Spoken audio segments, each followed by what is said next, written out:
The Miracle of Mindfulness, the classic guide to meditation by the world's most revered master, by Thich Nhat Hanh. Summary: The Miracle of Mindfulness teaches the ancient Buddhist practice of mindfulness and how living in the present will make you happier. It's been said that if you are depressed, then you are living in the past, and that those who are anxious are living in the future. Take a moment to think about that, and you'll find that it's true for yourself, too. We know that it's good to learn from the past, and everyone learns from a young age to prepare for the future. But the problem is that the line between preparedness and overthinking is blurred. We get so caught up in what's happened or what we want that we fail to live our lives now. If you want to be happy and at peace, you must learn to live in the present. That's where mindfulness comes in. And what better person to learn it from than Thich Nhat Hanh, a Zen master and world-famous spiritual leader. His book, The Miracle of Mindfulness, an introduction to the practice of meditation, is your gateway to the wonders of living in the present. Here are the 3 greatest lessons I've learned about mindfulness from Thich Nhat Hanh. Learn how to breathe correctly to begin practicing mindfulness. Set aside 1 day each week to be mindful the entire day. Mindfulness is much more than mere resting. It requires the same attention as driving a car to reap the benefits. Are you as excited as I am to learn how to become happier by living in the present?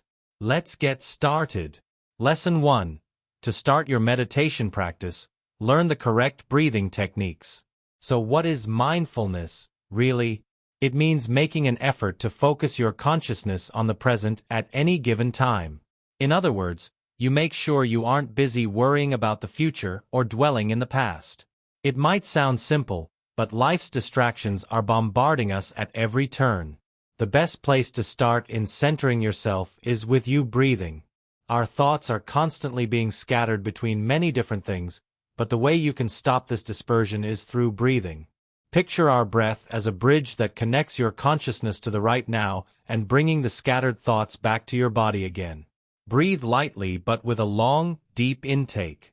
Think about your breathing and how you're feeling, and take time exhaling.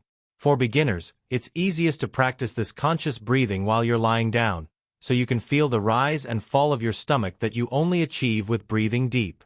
Start small with around 10 breaths so you don't overexert your lungs early on. With more practice, your lungs will grow stronger. At first, your inhalations might be shorter than exhalations, but as you practice, they should start to become a similar length. Lesson 2. Be mindful for an entire day every week. Hanh recommends devoting at least 1 day a week to mindfulness practice. Yes, a whole day might sound like a lot to you, but Hanh reminds us that if we don't make an effort to carve out time for ourselves, we will get lost in the whirlwind of stress that life brings.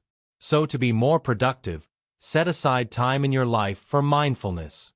Start by choosing a day of every week, and stick to that day. By making a routine out of it, you will build a healthy habit of mindfulness. Remind yourself that it is your day of mindfulness, and when you wake up, breathe slow and deep breaths before getting up. Concentrate on each morning task you do with calmness and set aside time for a relaxing bath. Do housework without hesitating and focus on your tasks mindfully and with a positive attitude. Try to stay as quiet as you can by not talking or listening to media so you can keep your mind focused on what you are doing. Enjoy tea in the afternoon and relax by doing something you can enjoy, such as gardening. In the evening, Hanh suggests reading Buddhist scriptures and writing letters to friends. It doesn't have to be this, but the point is to spend time doing things you enjoy that you don't usually have time to do. Lesson 3. Practice mindfulness with the same attention you give while driving. What do you think of when I say, take a rest? Maybe napping or lying on the couch watching TV probably comes to mind. While these may rest our bodies, they don't really rest our minds.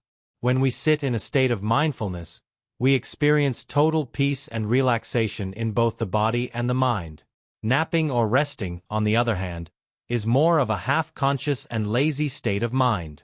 When we're mindful, we are resting, but at the same time, we are alert and awake rather than evading reality like napping. When we're mindful, we don't avoid reality, but actually we are seeing reality in a more serene way, making it more like driving than napping. Like a drowsy driver will likely get into an accident behind the wheel. Someone practicing mindfulness while not fully awake will probably have scattered thoughts. So, when participating in mindfulness, be alert, like you would be behind the wheel.